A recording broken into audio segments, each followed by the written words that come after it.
kali ini saya akan sharing mengenai modul ajar kurikulum merdeka. Yang pertama itu kita harus memahami dulu prinsip paradigma baru di kehidupan murid. Yang kelima, mengarah pada masa depan yang berkelanjutan. Nah, di sini untuk yang poin pertama, paradigma pertama itu adalah mempertimbangkan kebutuhan capaian murid saat ini. Maksudnya di sini apa yang harus Bapak Ibu lakukan supaya peserta didik bisa berkembang sesuai kebutuhannya masing-masing sehingga mendapatkan hak belajarnya dengan baik. Jadi kita bisa membedakan siswa yang misalnya dia cepat dalam mendapatkan materi, juga sesuaikan kita sebagai guru yang harus bisa menyesuaikan. Jadi tidak bisa disamakan antara siswa yang satu dengan siswa yang lain. Kemudian di sini pertimbangan kebutuhan capaian murid saat ini itu yang pertama adalah kita mencari tahu kesiapan belajar peserta didik pada pencapaian sebelumnya. Jadi kita bisa melihat nilai dari semester sebelumnya. Jadi tidak bisa kita langsung misalnya saya mau metodenya seperti ini, tidak, tapi disesuaikan dengan capaian peserta didik dari semester sebelumnya. Kemudian di sini kita merancang atau memilih alur tujuan pembelajaran itu sesuai dengan perkembangan peserta didik. Jadi kembali kita melihat peserta didiknya. Jadi kita bukan karena kita sebagai pendidik terus kita semaunya, tidak, tapi harus mengikuti alur-alur sebelumnya, gitu, disesuaikan. Kemudian juga merancang pembelajaran yang menyenangkan agar peserta didik itu dia mengalami proses pembelajaran sesuai dengan pengalaman, sesuai dengan yang dia lakukan dalam kehidupan sehari-hari. Jadi supaya bisa lebih paham, lebih menyenangkan. Tidak harus misalnya kita hanya memberikan PowerPoint saja, hanya memberikan ceramah saja, tetapi memberikan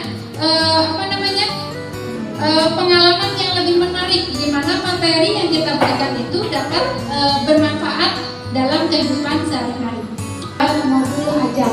Tadi Bu Emi sudah menjelaskan di awal untuk pembuatan modul ajar itu harus kita sendiri yang membuat sebagai pendidik. Jadi tidak boleh copy-paste, tidak boleh mengambil istilahnya meniru, tidak boleh. Jadi karena ini adalah kurikulum merdeka, jadi kita bisa merdeka membuat modul ajar kita, tetapi tentunya dengan disesuaikan dengan perkembangan peserta didik dari pencapaian sebelumnya. Gitu. Selanjutnya di sini ada tahapan asesmen diagnostik. Yang pertama, kita menganalisis didik harus dapat mengetahui latar belakang keluarga, motivasi, minat, sarana dan prasarana belajar dan aspek lainnya. Jadi kita misalnya nih kita sebagai pendidik, saya sebagai wali kelas nih, saya harus mengetahui latar belakang siswa ini seperti apa, keluarganya bagaimana, motivasinya bagaimana di keluarga, supaya siswa tersebut bisa mengikuti apa yang kita berikan. Yang kelima adalah pelaksanaan penilaian. Yang keenam adalah diagnosis, hasilnya dapat diambil untuk mencapai tahapan capaian karakteristik peserta didik. Kemudian waktu pelaksanaan asesmen itu di sini ada 3. Yang pertama pada awal tahun pelajaran, kemudian pada awal lingkup materi, kemudian sebelum menyusun modul ajar secara mandiri, baru kita dapat menyusun modul ajar. Jadi kita lihat dulu, menjadi pembelajar sepanjang hayat. Apa yang dipelajari, kemudian dapat mengolah tantangan, kemudian juga melakukan refleksi atas pengalaman belajarnya. Jadi ini sepanjang hayat itu, jadi siswa itu akan selalu ingat apa yang dijelaskan oleh gurunya. Nah, di sini dalam membangun kapasitas belajar itu ada beberapa. Yang pertama, kita dapat mendorong peserta didik untuk melakukan refleksi. Kemudian memberikan umpan balik. Jadi kalau kita misalnya memberikan materi itu, kita harus ada umpan baliknya kepada siswa, ada refleksinya dari siswa. Kemudian ada pertanyaan terbuka, di mana siswa boleh bertanya tentunya sesuai dengan apa yang kita sampaikan. Kemudian di sini berpartisipasi aktif, Kita juga memberikan ruang kepada siswa untuk dapat berkreasi sesuai dengan bakat. Kemudian memberikan tugas, di mana tugas ini supaya anak itu lebih mendorong belajar yang lebih mandiri. Jadi anak ketika dikasih tugas tidak ya tugas lagi, tidak. Tapi anak justru lebih senang ketika dikasihkan tugas. Jadi anak bisa lebih mandiri di sini untuk mengeksplorasi ilmu pengetahuan dengan mempertimbangkan beban belajar tentunya. Kemudian selanjutnya di sini peserta didik, pendidik merancang pembelajaran untuk mendorong peserta didik terus meningkatkan kompetensinya melalui tugas di mana sesuai dengan tingkat kesulitan yang tepat. Jadi misalnya nih di kelas tertarik ketika kita memberikan tugas kelompok. Selanjutnya di sini yang pertama mendukung perkembangan kognitif itu. Yang pertama itu adalah dari metode pembelajaran. Nah, metode pembelajaran itu harus berbeda-beda Bapak Ibu ya, supaya anak-anak itu bisa lebih bersemangat. Contohnya nih kemarin saya ketika memberikan tugas buku pop-up, meskipun mungkin ada beberapa yang keberatan, tetapi anak-anak justru malah lebih bersemangat memberikan kemampuan mereka, imajinasi mereka ketika membuat buku pop-up. Justru malah itu di luar dugaan saya hasilnya, sangat luar biasa. Yang kedua, pendidik merefleksikan proses dan sikapnya untuk memberikan keteladanan. Kemudian pendidik merujuk pada profil pelajar Pancasila dalam memberikan umpan balik. Jadi bukan hanya siswa saja, bukan hanya guru saja bertanya, tetapi siswa juga bertanya. Jadi ada umpan baliknya. Siswa bertanya, ada temannya juga yang misalnya menjawab. Jadi siswa bertanya kepada guru, ketika temannya misalnya menjawab paham, temannya boleh. Itu guru juga ketika bertanya, misalnya saya bertanya ke siswa A tidak bisa menjawab, bisa dijawab oleh siswa B. Contohnya seperti itu. Selanjutnya yang keempat, menyesuaikan konteks kehidupan murid. Nah ini Bapak Ibu tadi di mana kita memberikan materi itu harus dapat dipahami oleh siswa sehingga materi tersebut dapat dilakukan atau dilaksanakan dalam kehidupan sehari-hari. Yang pertama disesuaikan dengan kebutuhan. Kemudian yang kedua, pendidik merancang pembelajaran interaktif, jadi supaya siswa itu aktif di kelas. Kemudian selanjutnya pendidik memberdayakan masyarakat sekitar untuk memperkaya dan mendorong pembelajaran yang relevan. Jadi kita bisa yang bertujuan, langkah dan media pembelajaran serta asesmen yang dibutuhkan dalam satu unit atau topik berdasarkan alur tujuan pembelajaran. Nah, yang ketiga, pendidik memiliki keleluasaan untuk membuat sendiri, memilih dan memodifikasi modul ajar. Kita bisa melihat modul ajar mata pelajaran kita misalnya dari YouTube atau dari Google atau apa. Tapi kita tidak boleh meniru sepenuhnya, harus sesuai dengan keinginan kita, sesuai dengan kemampuan dari peserta didik.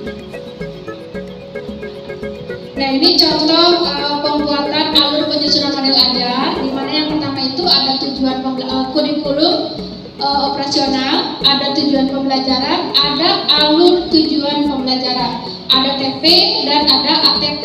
Nah, ini contohnya alur penyusunan modul ajar di mata pelajaran bahasa Indonesia contohnya ya.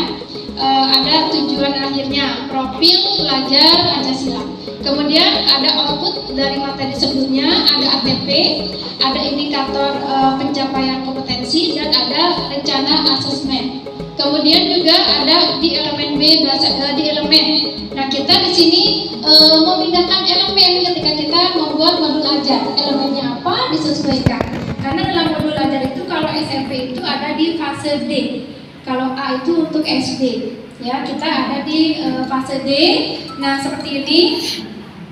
Ini adalah ini adalah untuk mapel PKN. Semua mapel ada. Tadi saya bertanya ke Bu Wiji, ternyata sudah ada CP-nya. Jadi kita tinggal memindahkan elemennya untuk membuat modul ajar. Nanti akan di print oleh Bu Wiji untuk semua mata pelajaran Bu Wiji. Ya. Jadi kita bisa melihat untuk pembuatan modul ajar. Jadi kita sudah ada arahannya di sini dalam capaian pembelajaran setiap mata pelajaran. Nah, di sini ada komponen modul ajar lengkap. Yang pertama, komponen modul ajar itu ada fase capaian modul ajar, jumlah jam pelajaran, tentu kita melihat dari jumlah jam pelajaran yang disesuaikan. Kemudian modul belajarnya apa, tujuan pembelajaran, dimensi Pancasilanya, kemudian pengetahuan dan keterampilan prasyarat. Selanjutnya juga ada komponen detail modul ajar per pertemuan.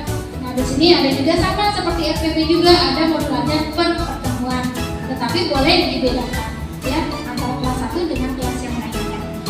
Di sini ada pemahaman bermakna, pertanyaan pemantik, indikator keberhasilan, asesmen, sarana prasarana, dan rencana kegiatan. Kemudian ada lampiran, di sini ada lembar aktivitas yaitu rubrik penilaian dan bahan ajar lain yang relevan.